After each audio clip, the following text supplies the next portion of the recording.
जय हिंद दोस्तों। 90% लोग जिंदगी में हारते नहीं, वो खुद हार मान लेते हैं। सोचो, अगर एक बच्चा जब चलना सीखता है तो वो कितनी बार गिरता है?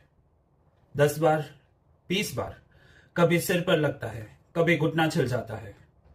लेकिन क्या वो बैठकर कहता है अब मैं नहीं चलूंगा?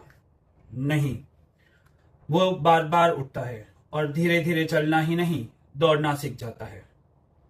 अब फर्क देखो, बच्चा हार मानता तो कभी चल नहीं पाता।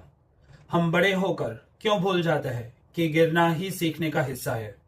लोग बिजनेस शुरू करते हैं, एक बार घाटा होता है और छोड़ देते हैं।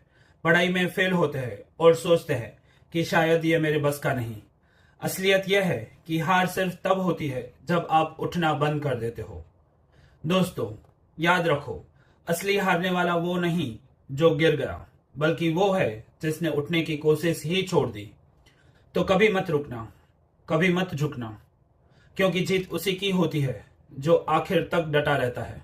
दोस्तों, अगर ये बात आपके दिल को लगी हो तो अभी इस वीडियो को लाइक करो, शेयर करो और सब्सक्राइब करो। मैं हूं आपका दोस्त समीर और आप देख रहे हो विक्ट्री वाइब्स। जय हिंद।